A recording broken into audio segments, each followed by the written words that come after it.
नमस्कार, mid cap मंत्रा में आप सभी का स्वागत है। मैं हूं सुमित और भारतीय बाजारों के अंदर प्रेशर लेकिन लोअर लेवल से थोड़ा सा पुल बैक भी है। लेकिन उस कश्मकश के बीच में इंडेक्स में आज बिकवाली है। फ्रंट लाइन मिड कैप दोनों ही दबाव के साथ कामकाज कर रहे हैं। हालांकि मिड कैप में उतना ज्यादा प्रेशर नहीं है जितना फ्रंट लाइन इंडेक्स में है। लोअर लेवल से निफ्टी करीब 60 से 70 अंकों की रिकवरी जरूर दिखा चुका है, लेकिन अभी भी रफली 1/4% गिरावट साथ कामकाज कर रहा है। मिड कैप स्मॉल कैप में प्रेशर है। Mid cap index flat to negative side पर है, small cap index flat to positive side पर सो फार कामकाज कर रहा है। अगर 1/4% का इनफैक्ट स्मॉल कैप भी फ्लैट टू नेगेटिव साइड पर आ चुका है, तो बिल्कुल फ्लैटिश टोन पे यहाँ पे कामकाज है। निफ्टी बैंक आज प्रेशर में है, थोड़ी रिकवरी आईटी स्पेस में आई है, लेकिन ओवरऑल इंडेक्स की जो ब्रेड्थ है वो थोड़ी वीक साइड पे दिखाई पड़ रही है। बातचीत करेंगे हम कई सारी खबरों पर, कई इंटरेस्टिंग टॉपिक्स पर, लेकिन पहले हेडलाइंस। वीकली एक्सपायरी के दिन बाजार में दबाव, निफ्टी 17,800 के करीब। Reliance, ICICI bank, axis bank और कोटक महिंद्रा बैंक ने बताया दबाव। बैंक निफ्टी में कमजोरी ज्यादा, 300 अंक नीचे। मिड कैप में भी गिरावट। फार्मा, एनर्जी और बैंकिंग शेयरों में सबसे ज्यादा कमजोरी, वहीं आईटी शेयरों में निचले स्तरों से थोड़ी रिकवरी। साथ ही केमिकल शेयरों में आज अच्छी खरीदारी, 5% से ज्यादा उछाल के साथ नवीन फ्लोरिन बना एफ&ओ का टॉप गेनर। अतुल, दीपक नाइट्राइट और टाटा केमिकल में भी खरीदारी। सीएनबीसी आवाज हर हिंदी भाषी के पास पहुंचा है और उनको सुविधा मिली है अपने आप को आगे बढ़ाने की, इंफॉर्मेशन मिलने की। तो ये आप लोगों ने किया और इस मौके पर मैं आपको बहुत बहुत बधाई देता हूं। सीएनबीसी आवाज के 18वीं सालगिरह के मौके पर वेदांत चेयरमैन का मेगा इंटरव्यू। कहा देश में फाइनेंशियल जागरूकता फैलाने में सीएनबीसी आवाज की अहम भूमिका। हम इस एक्सक्लूसिव बातचीत में बोले अमेरिका में मंदी का नहीं होगा कोई ज्यादा असर।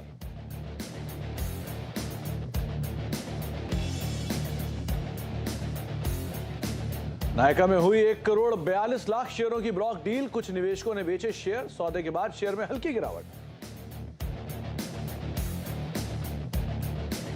आज बाजार बंद होने के बाद आएंगे आईटी दिग्गज इन्फोसिस और एचसीएल टेक के तिमाही नतीजे। करीब 1.5% बढ़ सकता है डॉलर रेवेन्यू, मार्जिन में सुधार संभव। वहीं एचसीएल टेक के मुनाफे में दिख सकता है 10% से ज्यादा की को। और ऑटो शो के दूसरे दिन 5 डोर वाली एसयूवी मारुति जिम्नी का दिखा जलवा। महज 11,000 में करे बुकिंग। प्रीमियम एसयूवी फ्रॉन्क्स भी लॉन्च।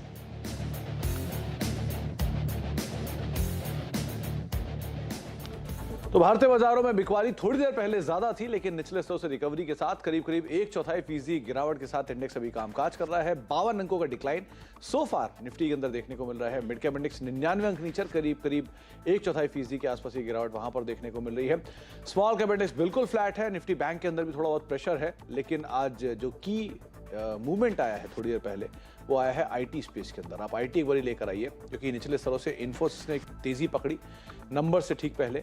उसके बाद एचसीएल टेक ने तेजी पकड़ी, करीब 1.5% के आसपास की बढ़त वहां पर है। इसके अलावा टीसीएस ने तेजी पकड़ी, कल के लोज को उसने कल के जो हाइस थे उसके आसपास वापस पहुंचता हुआ दिखाई पड़ा। और उसके बाद पूरा आईटी स्पेस जो है वो तेजी के अंदर लौटता हुआ दिखाई पड़ रहा है। तो धीरे धीरे करके आईटी सेक्टर में कुछ खरीदारी जरूर लोअर लेवल से आई है और आईटी करीब 1/4% ऊपर कामकाज कर रहा है। कैपिटल गुड्स दूसरा स्पेस है, जिसमें कमिंस, एबीबी, एलएनटी, ये कुछ ऐसे नाम हैं जो कि आज तेजी में पार्टिसिपेट करते हुए दिखाई पड़ रहे हैं। करीब 1% के आसपास की बढ़त यहाँ देखने को मिल रही है। बातचीत करेंगे, हमारे साथ गाबा सर मौजूद हैं, जिनसे हम चर्चा करेंगे। मिड कैप शेयरों पर बातचीत करेंगे, कई सारे स्टॉक्स के ऊपर नजर डालेंगे। लेकिन पहले गाबा सर से क्यू लेते हैं इंडेक्स को लेकर।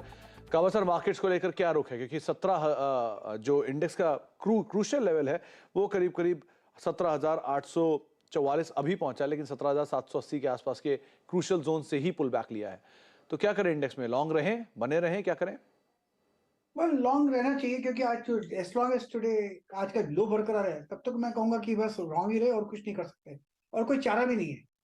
हाँ, जब ब्रीच हो जाएगा तब देखेंगे। वो लगता है आज नहीं होगा, तो मेरे ख्याल से अपमूव लगता है कि आज होल्ड करना चाहिए मेरे ख्याल से निफ्टी। अपमूव होल्ड होना चाहिए। निफ्टी बैंक को लेकर, क्योंकि आज थोड़ी अंडर परफॉर्मेंस है, आईटी आज ड्राइव कर रहा है। हाँ, आईटी तो ड्राइव कर रहा है, लेकिन बैंक निफ्टी में कहूंगा कि 41,800 41,900 ये स्ट्रॉन्ग सपोर्ट जोन है, शायद ये समझ जाए।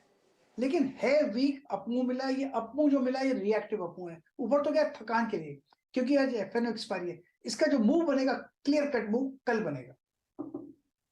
गाबा सर, इस पर नजर है आपकी? गाबा सर, कोई स्टॉक जो आप देख रहे हैं अभी? जी हाँ, मुझे अच्छा लगता है वो, मैं कहूँगा बाटा। बाटा कुछ काफी दिनों से एक साइडवेज जोन देखा है, उसके बाद एक अप मूव मिला है आज 1651 पर ट्रेड कर रहा है बाटा।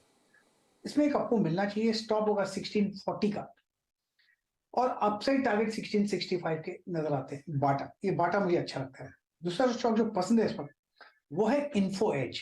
यहाँ पर ब्रेकआउट मिला करीब 3700 के आसपास, उसी के नीचे एक स्टॉप लगाना चाहिए बस। टारगेट करीब मुझे लगता है कि 3800 के हो सकते हैं, एक दो दिन लगे, लेकिन 3800 पॉसिबल है इन्फो एज। तो इन्फोएज और बाटा, इन दो स्टॉक्स के ऊपर आप नजर रखें, दोनों एफ&ओ के टॉप गेनर्स में शुमार है। एक अच्छी तेजी इन्फोएज के स्टॉक्स में आज वैसे भी देखने को मिल रही है। एक एक करके मिड कैप गेनर लूजर आपकी स्क्रीन पर आते हुए दिखाई पड़ेंगे, क्योंकि आज जो एक्शन है वो मार्केट में थोड़ा सा लैक लस्टर है, तो स्टॉक स्पेसिफिक अप्रोच ज़्यादा आपको दिखाई पड़ेगी। पहले कुछ लूजर्स आपकी स्क्रीन पर, जहाँ पर मेजरली बैंक्स में आज दबाव देखने को मिल रहा है, चाहे IDBI बैंक हो, पंजाब एंड सिंध बैंक हो, सेंट्रल बैंक हो, J&K बैंक हो। करीब करीब 1.5% के आसपास का डिक्लाइन यहाँ पर आता हुआ दिखाई पड़ रहा है। इसके अलावा कुछ और स्टॉक्स यहाँ पर आज मूव देखने को मिल रहा है। इनफैक्ट कल परसों की तेजी है, कल थोड़ा सा पुल बैक था, लेकिन उसके बाद यहाँ पर प्रेशर क्रिएट होता हुआ दिखाई पड़ रहा है। NBFC, Poonawalla Fincorp, GIC housing, Manappuram, Ujjivan, ये कुछ ऐसे नाम जो कि 1 से लेके 1.5% के डिक्लाइन के साथ कामकाज करते हुए दिखाई पड़ रहा है। कल की तेजी के बाद आज पूरा OMCs भी प्रेशर में है, चाहे आप IOC, BPCL, HPCL देख लें, वहाँ प्रेशर है। मेटल में दबाव है, नाल्को 3% नीचे, जिंदल 2.5% नीचे, MOL करीब 2% नीचे और सेल भी रफली 1.5% के आसपास की डिक्लाइन दिखा रहा है। यहाँ पर भी प्रेशर है। सिंभावली, राजश्री, KM, धामपुर, ये कुछ चीनी शेयर है जो कि करीब 1 से लेकर 3% तक टूटते हुए दिखाई पड़ रहे हैं। यहाँ पर भी स्लाइटली बिकवाली आई है। मिड कैप के चढ़ने वाले शेयरों में LG इक्विपमेंट 3.5% ऊपर, न्यूज फ्लो का इम्पैक्ट, गैब्रियल, सेंचुरी टेक्सटाइल, दीपक फर्टिलाइजर, कुछ और अच्छे नाम जहाँ पर खरीदारी है। 2.5 से लेकर 3.5% का उछाल। गिरने वाले शेयरों में DV स्लैब, हालांकि ये निफ्टी का स्टॉक है लेकिन इसमें प्रेशर है। इसके अलावा 3% नीचे HPCL है, BPCL करीब 2.5% नीचे और पेट्रोनेट LNG में भी रफली 1.5% के आसपास का फॉल आता हुआ दिखाई पड़ रहा है। तो प्रेशर मेजरली आज स्टॉक स्पेसिफिक ज़्यादा आपको दिखाई पड़ेगा। लेकिन अब कुछ इंटरेस्टिंग खबरों के ऊपर बातचीत कर लेते हैं, जहां पर एक अहम खबर है मैक्स लाइफ एक्सिस डील को लेकर, जहां पे वो आगे बढ़ती हुई नजर आ रही है। मैक्स लाइफ पे एक्सिस बैंक जल्द ही 7% और हिस्सेदारी खरीद सकता है। इस एक्सक्लूसिव खबर के साथ यश जैन हमारे साथ मौजूद हैं। तो यश, पूरी डिटेल्स क्या आपके पास? एक्सिस बैंक का इंटेंशन था तकरीबन 20% स्टेक मैक्स लाइफ में खरीदने का, जिसमें से 13% स्टेक खरीदा जा चुका है और वो हुआ था 32 रुपया पर शेयर के प्राइस से। रेगुलेटर ने इस पे ऑब्जेक्शन किया था, कहा था आपकी वैल्यूएशन मैकेनिज्म ठीक नहीं है, इसे यूनिफॉर्म और फेयर मार्केट वैल्यू करना पड़ेगा, जो कि बैलेंस 7% स्टेक के लिए करना पड़ेगा। एक्सिस बैंक ने इसकी सूचना हफ्ते के शुरुआत में एक्सचेंजेस को दी थी कि वो एक रिवाइज्ड एग्रीमेंट करेंगे जहाँ पे नई वैल्यूएशन निकाली जाएगी। अभी इस पे काफ़ी रिपोर्ट्स आए थे कि नई वैल्यूएशन क्या हो सकती है। ऑफकोर्स अपवर्ड्स होगी, बट क्या नंबर हो सकता है। हमें अपने सूत्रों से पता लगा है कि एक्सिस बैंक ये बैलेंस 7% स्टेक जो है मैक्स लाइफ में खरीदेगा, वो 85 रुपीज़ पर शेयर के प्राइस से खरीदेगा। और इसके पीछे का रैशनल एक्सिस बैंक की तरफ से ये होगा कि जो लास्ट ट्रांजैक्शन हुआ था मैक्स लाइफ इंश्योरेंस में, वो हुआ था 85 रुपीज़ पर शेयर के हिसाब से, जहाँ पे 5% हिस्सेदारी खरीदी गई थी। और क्योंकि इस प्राइस को रेगुलेटर का अप्रूवल मिला था, ये एक यूनिफॉर्म और फेयर मार्केट प्राइस होगा एक्सिस बैंक को भी 7% स्टेक खरीदने के लिए।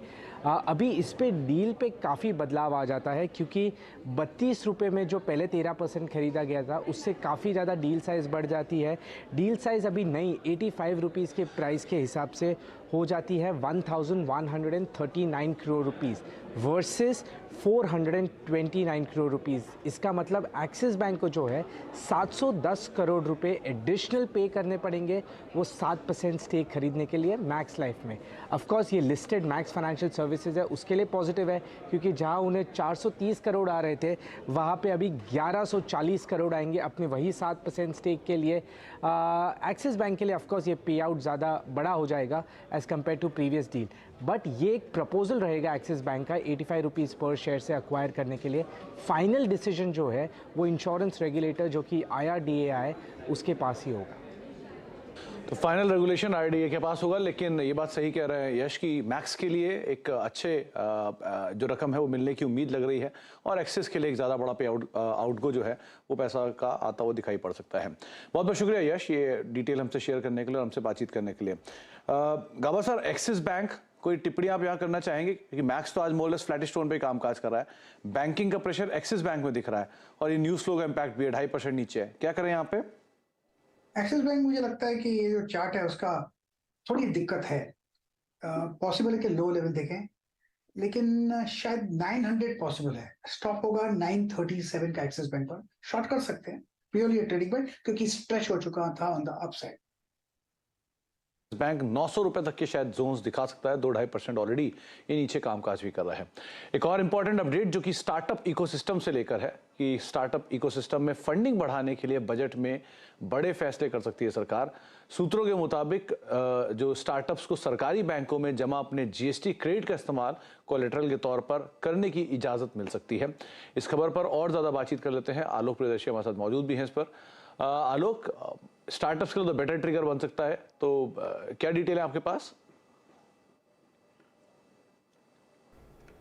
तो देखिए, देश में स्टार्टअप इकोसिस्टम को और मजबूत बनाने के लिए सरकार बजट में फंडिंग के नए विकल्प खोल सकती है। सीएनबीसी आवाज को सूत्रों से जानकारी मिली है कि जीएसटी क्रेडिट को कोलेटरल के तौर पर इस्तेमाल करने की इजाज़त दी जा सकती है, जिससे कि स्टार्टअप्स का बैंकों में जो जमा पैसा है उसके एवज में वो आसानी से लोन ले सकेंगे। इसके अलावा स्टार्टअप इकोसिस्टम में एफडीआई फ्लो को बढ़ावा देने के लिए सरकार टैक्स इंसेंटिव का भी ऐलान कर सकती है। इसके अलावा जो एंजल इन्वेस्टर्स सीड कैपिटल के तौर पर इन्वेस्ट करते हैं उस पर 30% तक टैक्स डिडक्शन देने पर भी विचार किया जा रहा है। इसके साथ साथ जो ईज ऑफ डूइंग बिजनेस को बढ़ावा देने के लिए भी कुछ कदमों का ऐलान हो सकता है, जिसमें खास तौर से इन्वेस्टमेंट और एग्जिट प्रोसेस को आसान बनाया जा सकता है। साथ ही साथ स्टार्टअप्स के लिए एक dedicated single window clearance system का भी ऐलान किया जा सकता है, जहां पर रजिस्ट्रेशन से लेकर वो तमाम फॉर्मेलिटीज़ आसानी से एक विंडो में कर सकेंगे। इसके अलावा जो ओएनडीसी का नया ई कॉमर्स प्लेटफॉर्म आ रहा है, वहाँ पर भी जो फीस और लॉजिस्टिक कॉस्ट में भी छूट देने पर विचार चल रहा है। तो कुल मिलाकर स्टार्टअप इकोसिस्टम को लेकर कई सारे कदमों का ऐलान इस बार बजट में देखने को मिल सकता है। बड़ा ऐलान स्टार्टअप्स इकोसिस्टम को लेकर यहां पर होता हुआ दिखाई पड़ सकता है। लेकिन एक और इंपॉर्टेंट अपडेट आपकी स्क्रीन के निचले भाग पर आप देख रहे हैं, जहां पर पेटीएम में एक ब्लॉक हुआ है। रफली 3% इक्विटी का ब्लॉक है और ब्लॉक के बाद शेयर करीब 8% नीचे वापस लुढ़कता हुआ दिखाई पड़ रहा है। 2 करोड़ शेयरों के सौदे हुए हैं ब्लॉक डील के जरिए, करीब 3.14% इक्विटी और उसके बाद शेयर 7.5% नीचे डे लो के आसपास ये ट्रेड करता हुआ दिखाई पड़ रहा है। तो गाबा सर, ये एकाएक ब्लॉक का इम्पैक्ट है पेटीएम में, चार्ट क्या दिख रहे हैं, क्या करना चाहिए इनमें? ये थोड़ी इंटरनेट की दिक्कत है, अभी आ गया मुझे। पेटीएम की बात करें, लेकिन पेटीएम में हमने पिछले हफ्तों बात की थी कि जो अपमूव मिला है, इस अपमूव में इसमें ताकत नहीं है, ये ऊपर गया है नीचे आने के लिए, मोर पर रिएक्टिव अपमूव था। और वैसे जो हम देख रहे हैं आज, बस वही नजर आ रहा है मुझे। पेटीएम को फिर एक सेलिंग प्रेशर आया हुआ है, लोअर लेवल करीब 500 के भी देख सकते हैं, स्ट्रॉन्ग रेजिस्टेंस है 570 जोन्स पर। मेरे ख्याल से पेटीएम में एक प्रॉफिट बुकिंग फिर आ रही है, जिन्होंने नीचे खरीदा है ऊपर बेच रहे हैं। तो 1126 करोड़ रुपए का ये ब्लॉक हुआ है और उसका इम्पैक्ट आप देखिए, एकाएक स्टॉक तेजी के साथ नीचे आया, 8% नीचे कामकाज कर रहा है। इसी तरह का एक और स्टॉक आप देखिए, वो है ग्लैंड फार्मा। हालांकि इसमें कोई ट्रिगर नहीं है, लेकिन ये भी 7% नीचे कामकाज कर रहा है। रीसेंट की लिस्टिंग है और इसमें भी तेज बिकवाली आते हुए दिखाई पड़ रही है, 6-7% के आसपास की बिकवाली इस स्टॉक के अंदर भी है। डे लो पर ये भी ट्रेड करता हुआ दिखाई पड़ रहा है। ब्रेक का वक्त है, ब्रेक के बाद लौटते हैं और ऑटो एक्सपो से जुड़ी हुई कुछ तस्वीरें, कुछ और खबरें आपके लिए लेकर आएंगे। छोटे से ब्रेक उस पर मिड कैप मंत्र आप देख रहे हैं और मार्केट्स के अंदर लोअर लेवल से थोड़ा सा pull back, slightly pull back के साथ इंडेक्स अभी ट्रेड करता हुआ दिखाई पड़ा। लेकिन बात करते हैं अब ऑटो एक्सपो की। ऑटो एक्सपो के दूसरे दिन मारुति ने 2 नई एसयूवी जिम्नी और फ्रॉन्क से पर्दा उठाया है। जिम्नी को लेकर काफी उत्साह है। जिम्नी की बुकिंग सिर्फ 11,000 रुपए में हो रही है। क्या है इसमें खूबियां, बता रही हैं दीपाली राणा।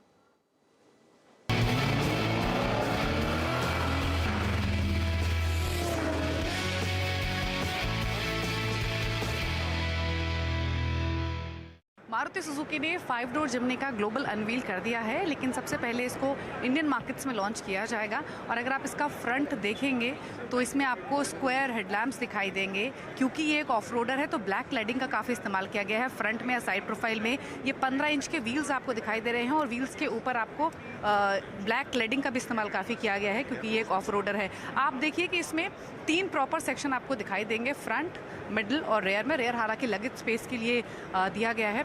इसका अगर डायमेंशंस देखेंगे तो ये सब 4 मीटर है, लेकिन इसमें आपको 210 मिलीमीटर का ग्राउंड क्लियरेंस मिल रहा है। और जो 3 डोर जिमनी पहले दिखाई गई थी उसके मुकाबले इसका व्हील बेस ज़्यादा है। इंटीरियर्स हम आपको दिखाएंगे और क्लोजली, और इंटीरियर्स अगर आप देखेंगे तो इसमें ऑल ब्लैक थीम कैरी की है कंपनी ने। अंदर आपको हालांकि स्मार्ट कनेक्टेड फीचर्स मिलेंगे, इसमें 9 इंच का इंफोटेनमेंट स्क्रीन मौजूद है। अगर आप इंस्ट्रूमेंट क्लस्टर देखेंगे तो वो भी, उसमें भी आपको 2 सर्कुलर डायल्स मिलेंगे, एक स्पीडोमीटर है और दूसरा टैकोमीटर मौजूद है। इसके पावर ट्रेन की बात कर लेते हैं तो कंपनी इसमें 1.5 लीटर का K15B यानी जो पुराना इंजन है वो दे रही है, और इसमें आपको 4 स्पीड ऑटोमेटिक गियर बॉक्स और साथ ही 5 स्पीड मैनुअल गियर बॉक्स का ऑप्शन मिलता है। अब इसकी प्राइसिंग तो कंपनी ने नहीं बताई है, लेकिन मई 2023 में इसका लॉन्च होगा और एक्सपेक्टेशन है कि 12 लाख के आसपास इसकी कीमत शुरू हो सकती है, और इसलिए इसका जो मुकाबला होगा वो महिंद्रा की थार से होगा। तो महिंद्रा की थार के सामने अब आपको जिमनी दिखाई पड़ेगी, लेकिन मारुति की गाड़ी है तो ऑब्वियसली बात है एवरेज एक क्रूशियल पार्ट रहेगा, इसको सब देखना चाहेंगे। लेकिन हाँ, 11,000 रुपये में आप इसकी बुकिंग कर सकते हैं। अब खिलाड़ी नंबर 1 के ऊपर भी नजर डाल लेते हैं, क्योंकि जो खिलाड़ियों का मैच चल रहा है उसमें कुछ फेरबदल हुए हैं, जिसमें एमटार टेक से एग्जिट कर गए हैं आशीष कयाल। 1890 का टारगेट था, लेकिन उन्होंने 1700 के जोन्स में एग्जिट कर ली है। और रेस्टोरेंट ब्रांड एशिया, ये उन्होंने अपने पोर्टफोलियो में नया शामिल किया है। 124-125 के टारगेट्स के लिए आप इसे देख सकते हैं। रत्नेश ने डीवी स्लैब में अपनी पोजीशंस को शामिल किया है। टारगेट 3100, स्टॉप लॉस 3440 के, स्टॉप लॉस 3440 है, टारगेट 3100 के लिए आप बिकवाली करके चल सकते हैं, रत्नेश का ये मानना है। तीनों खिलाड़ियों का जो रिटर्न है वो आपके स्क्रीन पे आता हुआ दिखाई पड़ेगा। जो कल तक का रिटर्न था उसमें समित नेगेटिवली ट्रेड कर रहे थे, और समित का जो रिटर्न है वो आज भी नेगेटिव है, लेकिन नेगेटिवली कम हुआ है, यानी 5% नेगेटिव, अब 1.5% नीचे है। आशीष लीड कर रहे हैं करीब 13-13.5% के रिटर्न के साथ, और रत्नेश करीब 10 से 11% के रिटर्न के साथ नेक टू नेक उन्हें कंपीट कर रहे हैं। तो ये तीनों खिलाड़ियों का रिटर्न आपकी स्क्रीन पर है। एक ब्रेक का वक्त हो गया है, और ब्रेक के उस पार खास पेशकश हमारी आप देखेंगे, जहां पे वेदांत समूह के चेयरमैन अनिल अग्रवाल से आप एक सीधी बात सुनेंगे कुछ ही देर में। ब्रेक के उस पार। नमस्कार।